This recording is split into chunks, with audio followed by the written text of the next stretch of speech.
बाबा लोग आजकल एक्चुअली राजनीति कर रहा है और जितने बीजेपी के नेता हैं उनके चरणों में लमलेट रहते हैं। ठीक है, प्रशासन उनके चरणों में लमलेट रहता है। तो बाबा लोग की मौज है, मजे करने दीजिए। वैसे लोग शासन में है जो संविधान को कभी मानते ही नहीं थे, है ना, मनुस्मृति के मानने वाले लोग हैं।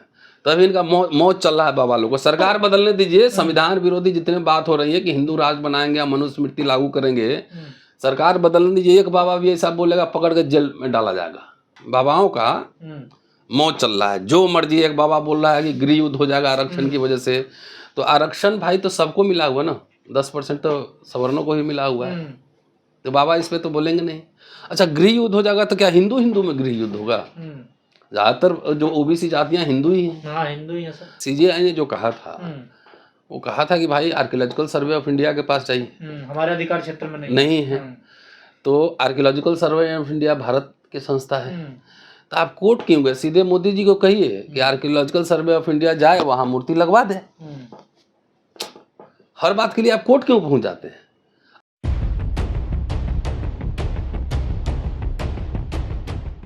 सर, अभी कुछ दिनों पहले जो सीजीआई बिहार का भाई साहब है, उनके यहाँ एक पिटीशन है, याचिका है। याचिका में ये कहा कि खुजराहो में जो विष्णु की मूर्ति है उसकी मरम्मत की जाए। किसी ने उसको खंडित कर दिया था। उस मूर्ति को लेकर सीजे साहब ने एक बयान दे दिया। उसको लेकर पूरे देश भर में विवाद हुआ, कहा कि सनातन और हिंदू विरोधी है। अब सवाल है कि क्या कहा जाए। बात बात पे भावना ही भड़कती है। पहले खंडित मूर्ति की पूजा होती है क्या? नहीं है? नहीं होती। तो ये अलग आस्था का प्रश्न है, पूजा करेंगे नहीं करेंगे। लेकिन सीजेआई ने जो कहा था, वो कहा था कि भाई आर्कियोलॉजिकल सर्वे ऑफ इंडिया के पास चाहिए, हमारे अधिकार क्षेत्र में नहीं है। तो archaeological survey of India Bharat की संस्था है। तो आप कोर्ट क्यों गए? सीधे मोदी जी को कहिए कि आर्कियोलॉजिकल सर्वे ऑफ इंडिया जाए, वहां मूर्ति लगवा दे। हर बात के लिए आप कोर्ट क्यों पहुंच जाते हैं? Archaeological survey of India Modi ji DG को बोल देंगे कि मूर्ति लगवा दो, लग जाएगा। तो कोर्ट क्यों गए फिर? तो उनसे पूछिए ना, कोर्ट क्यों गए? कह रहे हम कट्टर भक्त है, जो पिटीशन जिसने याचिका डाली है। तो उचित फोरम पे जाएंगे ना। हमको यहाँ कॉलेज में कोई काम है तो हम प्रिंसिपल को चिट्ठी लिखेंगे ना। तो गलत प्लेटफॉर्म पे गए थे वो। हाँ, जाके आर्कियोलॉजिकल सर्वे ऑफ इंडिया से आप मोदी जी को कह देते, बाबा लोग कह देते जो भाषण दे रहे हैं कि मोदी जी मूर्ति लगवा देते, तो लगवा देते। बिहार गए साहब ने तो चुटकी ली ना वहाँ, देखिए कि जाके भगवान से प्रार्थना करिए, वही तुम्हारा कुछ करेंगे। देखिए तो ठीक है, चुटकी ली तो ठीक है, इसमें किसी की भावना हाथ हुई तो क्या करें? अब सीजेआई को भी आप धमकी दे रहे हो। और बाबा लोग का मैंने भाषण अभी सुना, खुलेआम धमकी दी जा रही है। धमकी दी रही थी। समझे, बाबा लोग का भी मौज चल रहा है। बाबाओं का मौज चल रहा है, जो मर्जी। एक बाबा बोल रहा है कि गृह युद्ध हो जाएगा आरक्षण की वजह से। तो आरक्षण भाई तो सबको मिला हुआ ना, 10% तो सवर्णों को ही मिला हुआ है। तो बाबा इस पे तो बोलेंगे नहीं।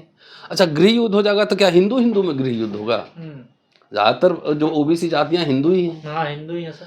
पिछड़ी जातियां, दलित जातियां भी बहुत सारी हिंदू ही हैं। तो क्या हिंदू हिंदू में युद्ध होगा? कौन करेगा गृह युद्ध? जरा बाबा से पूछना, कौन करेगा? बाबा जाएंगे तलवार लेके, ढाल तलवार लेके बाबा जाएंगे गृह युद्ध करने? तो बाबाओं की मौज है अभी, क्योंकि वैसे लोग शासन में है जो संविधान को कभी मानते ही नहीं थे, है ना, मनुस्मृति के मानने वाले लोग हैं। तभी इनका मौज चल रहा है बाबा लोग को। सरकार बदलने दीजिए। संविधान विरोधी जितने बात हो रही है कि हिंदू राज बनाएंगे या मनुस्मृति लागू करेंगे, सरकार बदलने दीजिए। एक बाबा भी ऐसा बोलेगा पकड़ के जेल में डाला जाएगा। पर सर, सीजेआई गवई साहब को इसलिए कहा जा रहा कि ये बौद्धिस्ट थे, अम्बेडकरवादी हैं, इसलिए इन्होंने हिंदू धर्म को टारगेट किया। उनसे पूछिए ना, यही ना कहते हैं कि बुद्ध जो है विष्णु के 10वें अवतार है। और कौन कहता है? यही कहते हैं ना कि बुद्ध तो हिंदू ही है, 10वें अवतार हैं। तो उस हिसाब से तो बुद्ध पे जो बोले हैं, चाहे वो विष्णु पे जो बोले हैं, तो बुद्धिस्ट हैं, तो बुद्धिस्ट को तो आप हिंदू ही मानते हैं ना। तो क्या इतना परेशानी होगी फिर? उन्हें तो और सरकार को कम से कम एक्शन लेना चाहिए कि चीफ जस्टिस को खुलेआम आप धमकी दे रहे हैं। तो सरकार, अब पुलिस प्रशासन कहाँ है? कोई एक्शन हुआ है? नहीं हुआ है ना।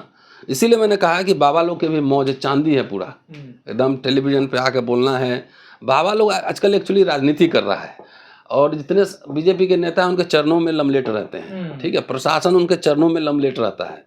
तो बाबा लोग की मौज है, मजे करने दीजिए, बोलने दीजिए। तो क्या अम्बेडकरवादी इसलिए टारगेट किया जा रहा है उनको ज्यादा? जाहिर है, और क्या।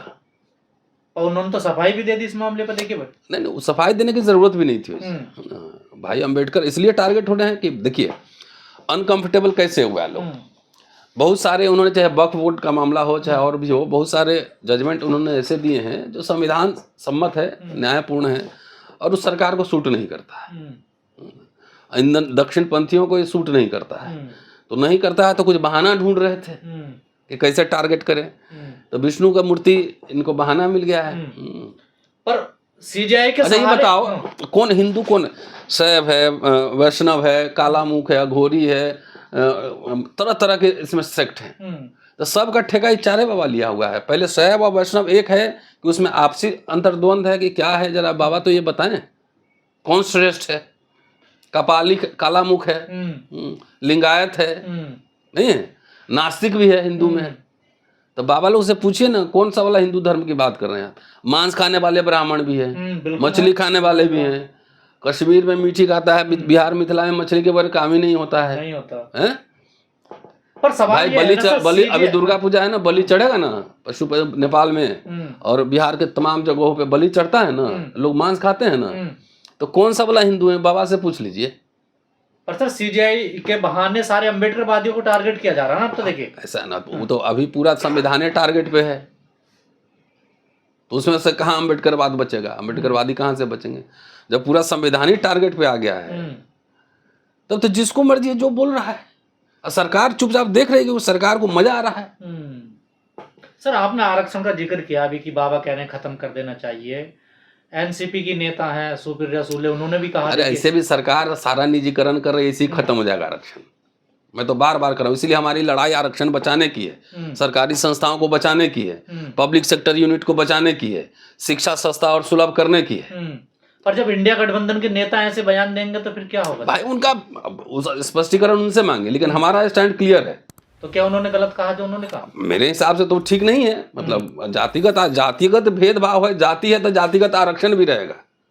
ये बाबा लोग कौन डिग्री लेके बाबा बनते हैं? बाबा साहब ने लिखा था कि पुजारी लोग को जो है ना एग्जाम पास करके आना चाहिए, एनिहिलेशन ऑफ कास्ट में भाषण दिया था। तो क्या सारी समस्याओं की जड़ आरक्षण ही है क्या सबकी नजर में? इन लोगों को ऐसा लगता है, बाकी भ्रष्टाचार, लूट, महंगाई, गरीबी, बेरोजगारी, स्वास्थ्य, शिक्षा, ये सब एजेंडा पे नहीं है। इसलिए बाबा लोग देखिए एकदम आराम से मौज ले रहा है पूरा। आज तो जीएसटी उत्सव मना रहे होंगे आप लोग तो? नहीं, जी जगह इतने 8-9 साल लूट लिए पूरा जनता का पैसा, अब उनको समझ में आया जनता के पैसा की लूट हुई है ना, तो आप उत्सव नहीं मना रहे? जीएसटी काहे का उत्सव? अभी भी खून चूसा ही जा रहा है। महंगाई कंट्रोल हुआ है क्या? अरे बीजेपी तो कह रही है आधे में हो गया सारा सामान। बीजेपी तो कुछ कर सकता है, कहाँ आधे में हो गया है? रवि किशन कह रहे हैं 100 रुपए वाला सामान 50 रुपए में हो गया। 45 रुपए उनको तो फ्री में ही मिल रहा होगा, आपको नहीं मिल रहा सर ना?